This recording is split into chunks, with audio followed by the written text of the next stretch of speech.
साथियों नमस्कार। मैं आपका छोटा भाई, आपका बड़ा भाई और आपका शुभचिंतक नितिन कुमार, देश के लिए अर्पित और समाज के लिए समर्पित।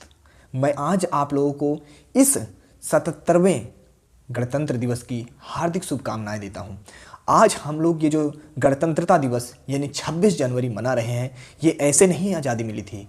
ये उस क्रांति का फलस्वरूप है जो 1857 ईस्वी में हमारी झांसी की रानी और मंगल पांडे जैसे लोगों ने मिल करके क्रांति शुरू की थी। तब जाकर आज हमें आज़ादी मिली थी। और आज 15 अगस्त सन 1947 में आज़ादी मिलने के 2 वर्ष 11 माह और 18 दिन के कठिन परिश्रम और घोर परिश्रम करने के बाद लगभग 300 लोगों की अध्यक्षता में, जिसके प्रारूप समिति के अध्यक्ष थे हमारे डॉक्टर भीमराव अंबेडकर जी के योगदान से ये हमारा संविधान बनकर तैयार हुआ।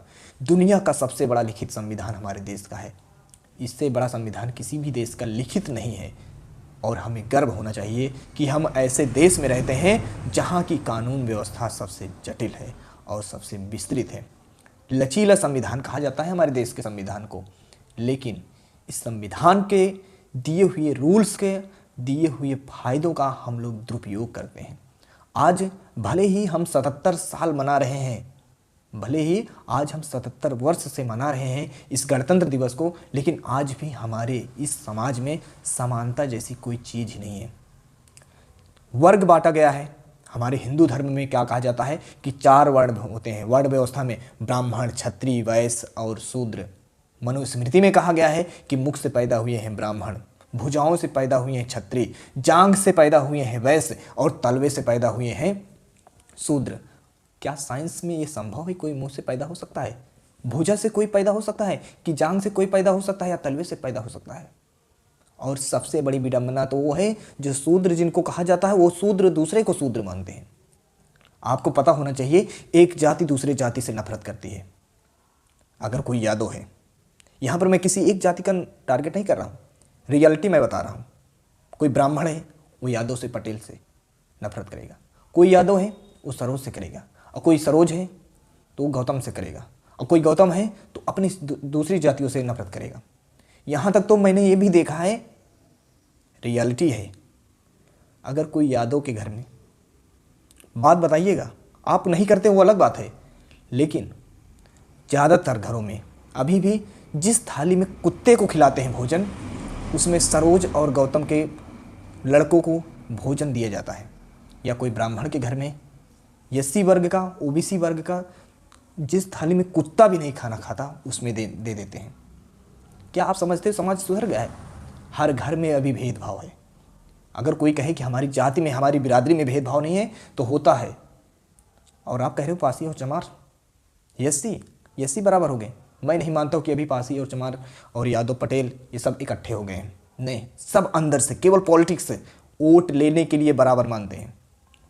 जब 14 अप्रैल यानी अंबेडकर जयंती आ जाएगी तो सभी बड़े बड़े नेता पहुंच जाते हैं माला लेकर के, ये अंबेडकर जी जयंती है, और पूरे वर्ष नहीं याद आता। चुनाव जीतने के बाद सब भूल जाते हैं, और उसमें सबसे बड़ी जिम्मेदार हम लोग हैं। इन 77 वर्षों में हम लोग अभी मानसिक गुलाम हैं। अभी हमारे अंदर से जातिवाद नहीं खत्म हुआ है। आज जातिवाद तो इतना हो गया कि हम लोग अपने देवताओं को, ईश्वर में जात ढूंढते हैं। बहुत से लोग ये कहते हैं, चलिए हम यादव से ही एक प्रश्न पूछते हैं। श्री कृष्ण जी यादव हैं, ऐसा मानते हैं, तो अब क्या बताओ, जो पासी है, चमार है या अन्य कास्ट का है, उसका भगवान कौन है? अगर सभी जाति अपने अपने देवी देवता को मानने लगेंगे, और जिस जाति के देवी देवता नहीं है वो क्या करेंगे? मैं 2-3 दिन से लगातार ये बात सुन रहा हूँ कि हर आंदोलन में, हर सभा में यही बोला जाता है, श्री कृष्ण जी यादव हैं या फिर वो हैं इस कास्ट के। अब बताओ, भगवान में, हम ईश्वर में अपनी जात को ढूंढ रहे हैं। अब बताओ, जिस जाति के ईश्वर नहीं उनका क्या होगा? आप ईश्वर की जात बना रहे हो। कहते हैं ईश्वर तो निराकार होता है, ईश्वर का कोई आकार नहीं, ईश्वर की कोई जाति नहीं है। हमारे कबीरदास जी कह दिए हैं कि ईश्वर निराकार है, मन में राम है। अब बताओ, ईश्वर की कौन जात हो सकती है? ईश्वर की जात आप बांट रहे हो, तो जिसके हर व्यक्ति अपनी अपनी जाति का ईश्वर ढूंढेगा, ये बहुत गलत बात है। और इस व्यवस्था को हमें नष्ट करना है। जिस दिन आप अपने मन से जाति सूचक शब्द का प्रयोग करना बंद कर देंगे, मैं तो मानता हूँ कि नाम के आगे जाति शब्द लगाना जिस दिन बंद हो जाएगा, जो लोग अपनी जाति के नाम पर चलना बंद कर देंगे, उस दिन समझ लेना कि हमारा असली वाला गणतंत्रता दिवस होगा। उस दिन देश फिर से आज़ाद होगा।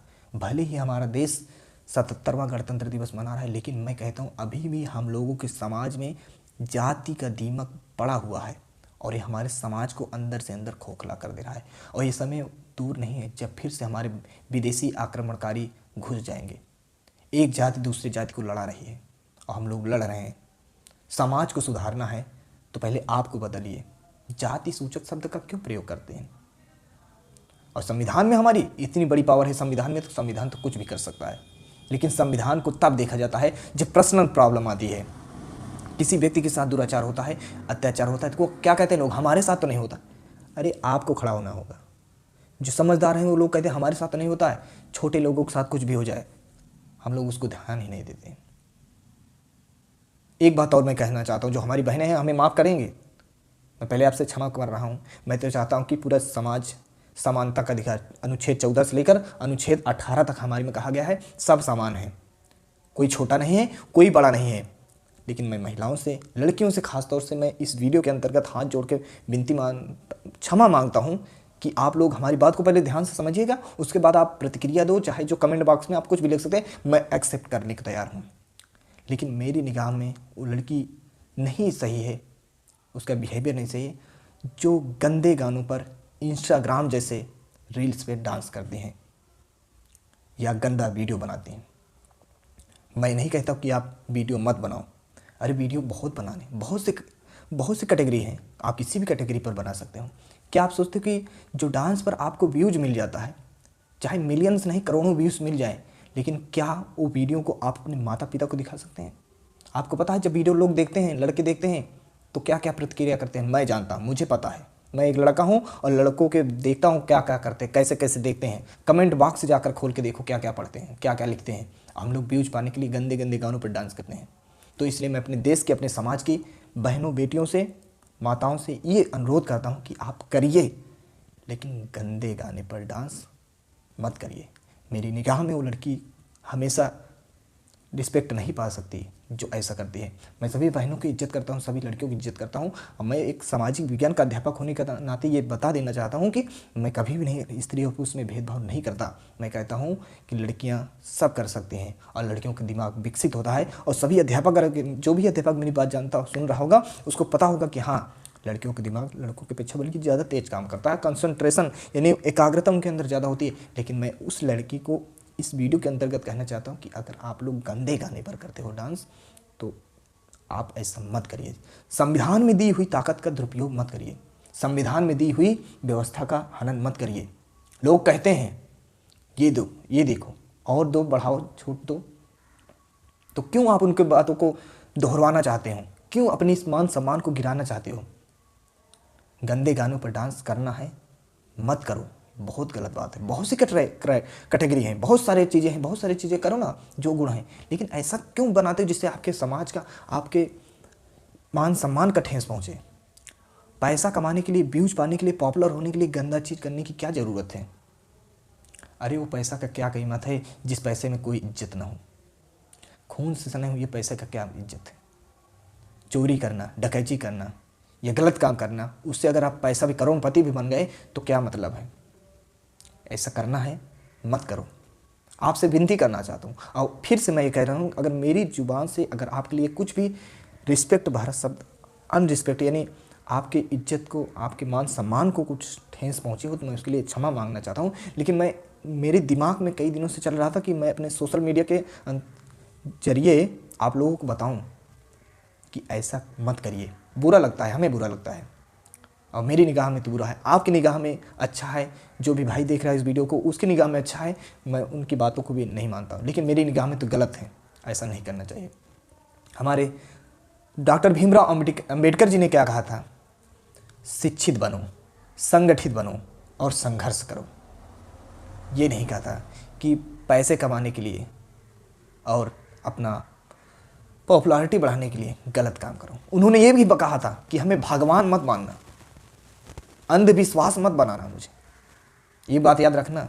उन्होंने ये नहीं कहा था कि हमारी लॉकेट पहनो, हमें फूल माला चढ़ाओ, बल्कि उन्होंने क्या कहा था, मैं हर किताब में हूँ। अगर कोई विद्यार्थी किताब पढ़ रहा है तो हर किताब में आप हमें देखिए, आप हमें फॉलो करो।